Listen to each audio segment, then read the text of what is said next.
जब से दिल्ली से लौटे हैं, झारखंड नहीं पूरे देश में वनवासी और आदिवासी दोनों आमने सामने हैं। आप गए थे आदिवासी, वहाँ से वनवासी लौट करके ये आदिवासियों का जो अगुवा है उनका कहना है, तो वास्तविक में क्या है, ये मामला क्या है? सो भगवान बिरसा मुंडा का कल शहादत दिवस है। मैं धरती आबा बिरसा मुंडा जी को नमन करते हुए अपनी बात का शुरुआत करता हूं। आप सभी को जोहार। जिस तरह आपका सवाल है, वनवासी और आदिवासी, ये दोनों पर्यायवाची शब्द हैं। बोलचाल का दृष्टि से आदिवासी लोग कहते हैं, और हमारा अरण्य संस्कृति के आधार पर अगर हम इसको देखते हैं, समझते हैं, तो कहीं ना कहीं हम सब लोग वनवासी। आप लोग बहुत नेता और सामाजिक कार्यकर्ता और एक्टिविस्ट को आप कहते हुए सुने होंगे कि हम हजारों सालों से यहाँ पर निवास करने वाले हम सब मूलवासी हैं, इस धरती का पहला मालिक है। आज से 200 साल, 300 साल, 500 साल का आप परिकल्पना अगर करते हैं तो ये जो बना जो क्षेत्र है, वन से आच्छादित क्षेत्र है, और इसमें रहने वाले लोग कहीं ना कहीं सब वनों में ही रहते हैं। जहाँ तक आदिवासी की बात है, वनवासी की बात है, तो आदिवासी की संस्कृति वनों में छिपा है, वनों में उसका मूल जड़ है। यहाँ जितने लोग भी हैं, कहीं ना कहीं वन संस्कृति के साथ में अपने आप को जोड़ता है, और इसी चलते वन उसकी आत्मा है। हम आपको इस दृष्टि से बताने का प्रयास करेंगे। मनुष्य जाति में प्रमुख रूप से 3-4 व्यवस्था होती है। एक सामाजिक व्यवस्था है, एक धार्मिक व्यवस्था है, और सामुदायिक व्यवस्था है, प्रमुख रूप से जनजाति समाज में।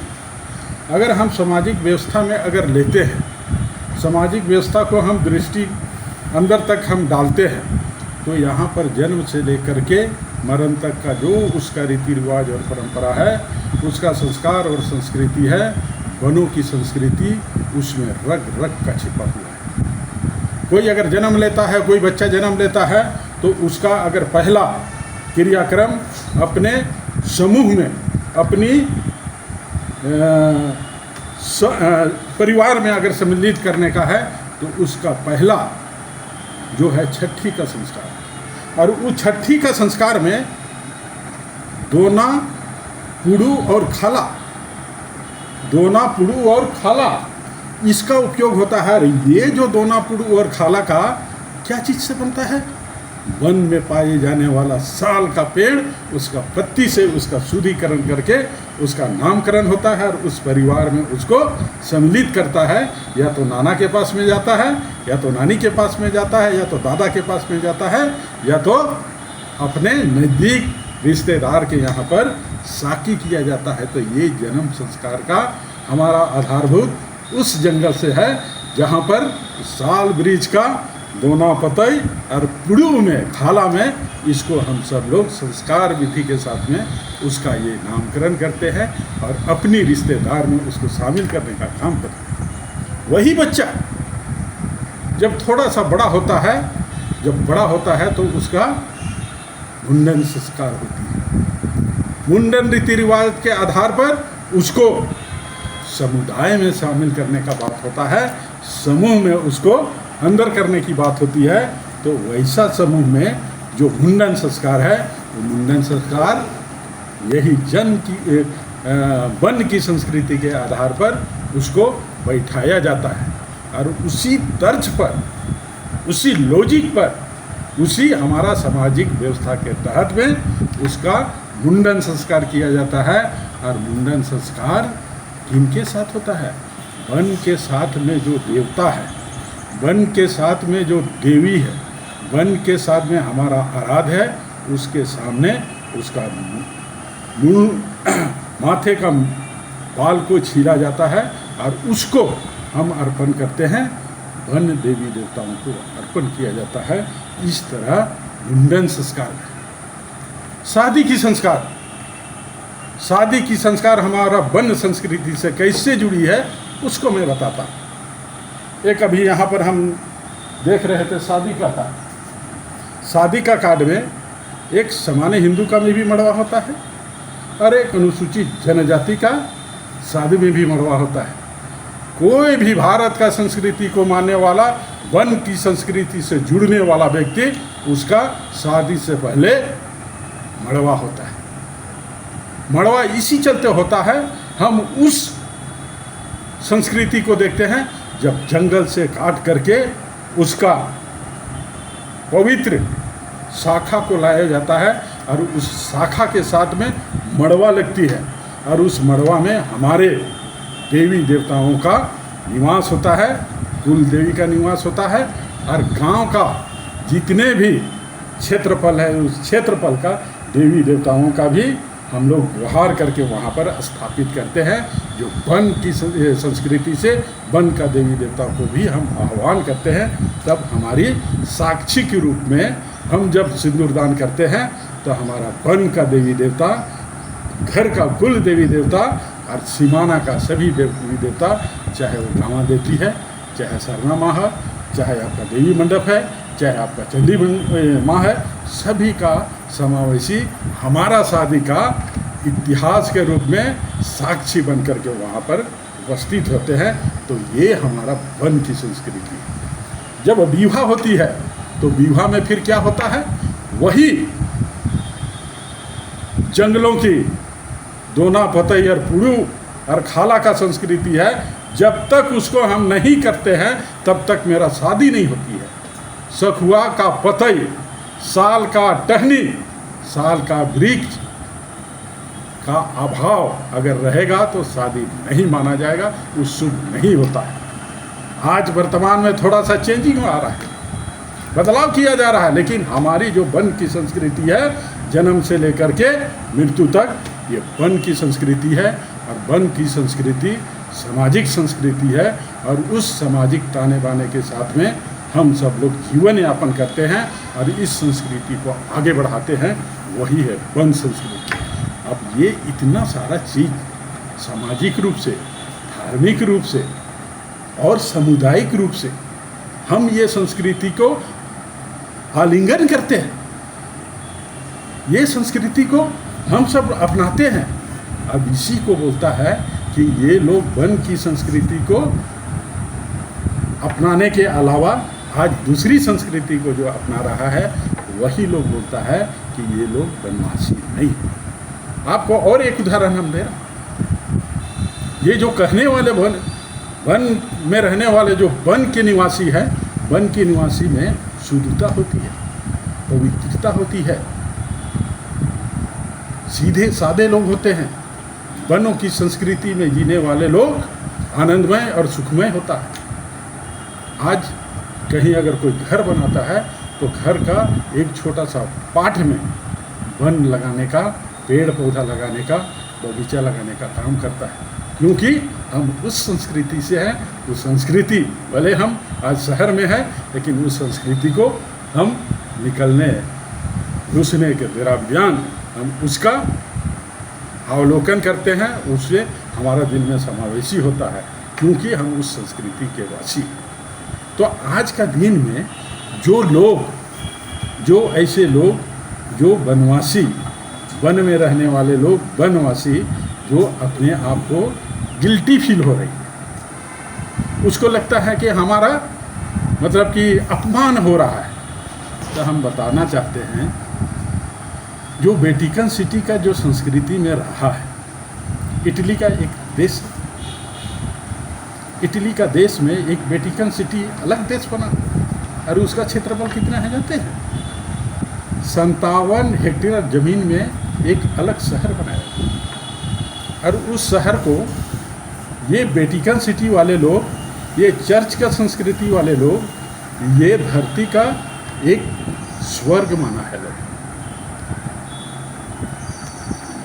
जो एंजल गिरजाघर और वो नदी का किनारे में जो निवास करने वाले लोग हैं, उन लोग उसको एक स्वर्ग माना है। अब स्वर्ग में रहने वाले लोग को वनवासी कह दीजिएगा तो तकलीफ होगी। पुरलिया रोड में रहने वाले, बिशप हाउस में रहने वाले का संस्कृति से चलने वाला लोग को तो तकलीफ होगा ना। यार हम स्वर्ग में रहते हैं, पोप का गाइडेंस में चलते हैं, पुरलिया रोड का बिशप हाउस मनरेसा हाउस से हम चलते हैं, हमको ये बनवासी कह देगा? क्योंकि बनवासी संस्कृति से वो कोसों दूर चल गया है। ऐसे लोग बनवासी कहिएगा तो तकलीफ होगा ना राजेश जी। तो कहने का है जो वेटिकन सिटी की संस्कृति से जो चलने वाले लोग, ऐसे लोग को दिल्ली का लाल किला मैदान में जंगलों में रहने वाले, पहाड़ों में रहने वाले, कंदराओं में रहने वाले, सुदूर वन क्षेत्रों में रहने वाले, हे मेरे बनवासी, तुम्हारे साथ में जो अन्याय हुआ है, हो रहा है, हम उसको अन्याय होने नहीं देंगे और धर्मांतरण यहाँ पर आपका होने से बचाएंगे। ये दिन बात बोला है। तो वन में रहने वाले राम भी वन में गए थे 14 साल। और जो वन में रहते हैं और वहाँ से जब निकलते हैं, पहले राम बन के गए थे, जब निकले तो भगवान राम हुए। वन में राम बन करके गए थे, जब वन से निकले तो पुरुषोत्तम राम हुए। तो उस वन में कौन सा खासियत, कौन सा गुण है, कौन सा अलौकिक शक्ति है? तो ये जो संस्कृति है, जो वन में रहता है, शुद्धता, पवित्रता, सीधा सादा ईमानदार लोगों की संस्कृति है। और यहाँ जो वन की संस्कृति को जो नकारते हैं, जो बनवासी कहने से अपने आप को वो नकारात्मक और अपमानित महसूस करते हैं, वो कहीं ना कहीं वेटिकन सिटी का चर्च से उनकी संस्कृति चलती है। ऐसे लोग बनवासी से वो नफरत करते हैं, ऐसे लोग बनवासी शब्द को नकारते हैं। तो बनवासी से चिढ़ते हैं तो आदिवासी आखिर से क्यों खुश होते हैं? देखिए, आदिवासी संवैधानिक शब्द नहीं है, ये बोलचाल की शब्द है। बोलचाल में हमको भारतीय संविधान के अनुसार आपका 342 या तो आपका संवैधानिक अधिकार में 13 कहिए, चाहे आपका 17 कहिए, चाहे 25 कहिए, ये सब चीज़ में हम सब लोग को अनुसूचित जनजाति का है, शेड्यूल ट्राइब माना है। अब मान ले इस बोलचाल का हिसाब से अगर कोई आदमी, अभी तो आपको बता रहे हैं कि जो वेटिकन सिटी का संस्कृति से चलने वाले लोग को आपको जनजाति कहिएगा, फिर भी उन लोगों को तकलीफ लगेगा ना। काहे कि जनजाति वन क्षेत्र में रहता है, जनजाति सुदूर ग्रामीण क्षेत्र में रहता है, जनजाति पहाड़ों में रहने वाले लोग हैं, जनजाति कंदराओं में रहने वाले लोग हैं, जनजाति सुदूर ग्रामीण क्षेत्र, पहाड़, जंगल, पर्वत, उसको देव तुल्य मान करके उसका पूजा पाठ करने वाले हैं। तो जो जंगल में रहते हैं वो जनजाति है, और जो वेटिकन सिटी में रहने वाले लोग हैं वही लोग बनवासी शब्द से नफरत करते हैं, बनवासी शब्द से अपमानित होते हैं, क्योंकि वन की संस्कृति चल गया, वेटिकन सिटी की संस्कृति समावेश हो गया। तो ये बनवासी और आदिवासी कहकर कहीं आदिवासियों को बांटने, जनजातियों को बांटने का एक षड्यंत्र तो नहीं है? अरे आपको तो बता रहे हैं, संविधान का निर्माण में जयपाल सिंह मुंडा भी था। उन्होंने एक शब्द बोला था कि हमको जनजाति शब्द स्वीकार नहीं है, हमको आदिवासी कहो। तो बाबा भीमराव अम्बेडकर बोलता है, अगर हम आदिवासी का परिभाषा, उसका डिफिनेशन अगर हम तय करते हैं और उसको हम अंदर से अवलोकन करते हैं, उसका शीलोंगर करते हैं, तो कहीं ना कहीं ये मतलब आदिवासी शब्द सूटेबल नहीं है। इसी चलते हम यहाँ पर रहने वाले जो सदियों से पीड़ित लोग हैं, शोषित लोग हैं, देश को आज़ादी का लड़ाई लड़ने में अग्रणी भूमिका है, इसी चलते हम इसको अनुसूचित जनजाति कहे कि पूरे देश में जो शेड्यूल एरिया है, शेड्यूल एरिया में सभी जगह जगह पर हर 3 कोस में भाषा बदले, हर 3 कोस में रीति रिवाज, हर 3 कोस में उसका परंपरा और नेकचार पर्व त्यौहार बदले। ऐसे लोग को हम अलग से किसी तरह का आदिवासी शब्द से संबोधन नहीं कर सकते हैं, काहे कि आदिवासी शब्द कहने से बहुत लोग का समावेशी होता है। आदिवासी मतलब आदिकाल से रहने वाला, आदिकाल से रहने वाला तो आपका मुसलमान भी है ना, आदिकाल से रहने वाला यहाँ अन्य जाति लोग भी है ना। आदिवासी कहने का मतलब है कि यहाँ पर बहुत सारा लोगों का समावेशी होगा। इसी चलते आर्थिक रूप से, सामाजिक रूप से पिछड़े लोग जो हैं उसको अनुसूचित जनजाति का दर्जा दिया गया और उसी अनुसूचित जनजाति के आधार पर हमको जाति प्रमाण पत्र के आधार पर शेड्यूल किया गया 342 में, और वही जातिगत व्यवस्था के तहत में हमको सूचीबद्ध किया गया और उसको अनुसूचित जनजाति का। तो आदिवासियों के बड़े नेता हैं सूर्य सिंह बेसरा, बोलते हैं कि आदिवासी हैं, हमें आदिवासी ही रहने दो, हमारी संख्या धीरे धीरे घट रही है। ये धीरे धीरे घट रही है। क्यों घट रही है?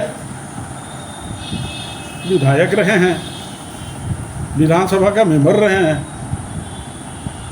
अब क्या कर रहे थे वहाँ? विधानसभा का मेंबर होने के नाते में आप इस विषय को सदन में क्यों नहीं रखे? आज आदिवासी का संख्या घट रही है, इसका चिंता अभी आपको?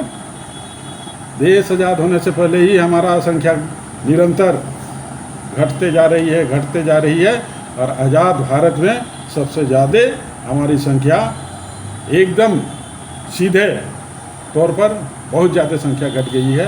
आज आपको हम बता देते हैं कि 5वीं अनुसूचित क्षेत्र में जो वन क्षेत्र है, आप समझते हैं 38% है। 38% वो कहाँ है? शेड्यूल एरिया में। शेड्यूल एरिया में क्या रहता है? अनुसूचित जनजाति के लोग रहते हैं। पूरे भारत में आपका 38% शेड्यूल एरिया है में वन है, और वन में रहने वाले लोग, वनों में उसका जीविका वन से चलती है। तेंदुपत्ता जानते हैं? तेंदुपत्ता को इकट्ठा करके यहाँ का जनजाति लोग अपना जीवन बसर करते हैं। कुसुम को इकट्ठा करके उसका आर्थिक स्थिति मजबूत करते हैं। लाह का है, वनों में पाया जाता है। तेंदुपत्ता वनों में पाया जाता है। मिनरल माइंस वन में पाया जाता है। आहरा और बहरा कहाँ पाया जाता है? वन में पाया जाता है। और वही जनजाति का आर्थिक दृष्टि से उसको आगे बढ़ाने का काम कर रहा है। तो कहने का है कि जो लोग वन में रहते हैं उसका भौगोलिक दृष्टि और वन क्षेत्रों का अगर दृष्टि से हम देखते हैं तो कहीं ना कहीं सामाजिक रूप से, आर्थिक रूप से और सामुदायिक रूप से इसको प्रोटेक्शन दिया गया है। और उसका जो संस्कृति है और उस संस्कृति को अपने साथ करके वन को स्व माना है, अपना माना है। गांव घर में बाजार पेड़ा लगता है। राजेश जी कभी आप लोग जाइएगा, पत्रकार बंधु होने के नाते कभी कबर उबर कर जाइएगा तो ठीक बाजार का दिन में वहाँ ढोल पीटा जाता है, वहाँ ढाक पीटा जाता है। किस चीज़ के लिए? कि फलना जंगल है, जंगल का हर गांव का लोग सप्ताह में 7 दिन अलग अलग रक्षा करेंगे, उसका रखवाली करेंगे। ये लोग हैं जनजाति बंधु है। जनजाति बंधु सामुदायिक रूप से उसका संरक्षण भी करते हैं, उसका संवर्धन भी करते हैं। तो सामाजिक रूप से, आर्थिक रूप से और सामुदायिक रूप से आज वन में रहने वाले 21 लाख लोगों को वनाधिकार अधिनियम 2006 FAR एक्ट के तहत में आदिवासियों को, जनजाति बंधु को, वन में रहने वाले वन निवासियों को 25 लाख हेक्टेयर जमीन सरकार बाकायदे उसका स्वामित्व, उसका मालिकाना हक दिया है। किसको दिया? शहर में रहने वाले लोग को। वन में रहने वाले लोग को, वनवासियों को ये 25 लाख हेक्टेयर जमीन वनवासियों को दिया है, जनजातियों को दिया है। ये हेक्टर है, हेक्टर को मल्टीप्लाई कर दीजिए 3 से, 25 दिया 75 लाख, मोटा मोटी आपका 1 करोड़ से भी अधिक एकड़ जमीन सरकार ने उस वन क्षेत्र में रहने वाले वनवासियों को जमीन सरकार दिया है। इन लोग बोलता है कि जंगल जमीन हमारा है, और दूसरी तरफ बोलता है कि वन में रहने वाले हम वनवासी नहीं हैं, हम वन में नहीं रहते हैं, और दूसरी तरफ वन का सरकार से योजना का लाभ भी लेते हैं। अच्छा, तो धीरे धीरे आदिवासी जो जनजातियों का संख्या जो घट रही है, क्या कारण मानते हैं? सीधे तौर पर संख्या का ह्रास जो हो रहा है, जनसंख्या का जो घनत्व घट रहा है, डेमोग्राफी चेंज हो रहा है, कहीं ना कहीं ये धर्मांतरण है और बाहरी प्रवेशी भी। झारखंड का उदाहरण देखिए, झारखंड में 13 गो जिला शेड्यूल एरिया है, उसमें 3 जिला आंशिक है। ये 13 गो जिला में जो शेड्यूल एरिया है, शेड्यूल एरिया में आज का दिन में हमारे मीडिया पर काफ़ी बार में चर्चा भी करते हैं, बेटी रोटी माटी, बेटी रोटी माटी। ये जनसंख्या घनत्व कमी होने के चलते में उसका ह्रास हो रहा है जमीन का, उसका ह्रास हो रहा है संस्कृति का, सिर्फ जनसंख्या का नहीं, उसका ह्रास हो रहा है राजनीतिक प्रतिनिधित्व का, उसका ह्रास हो रहा है आर्थिक उत्थान की कमी का, उसका ह्रास हो रहा है जमीन का, उसका ह्रास हो रहा है जनसंख्या का।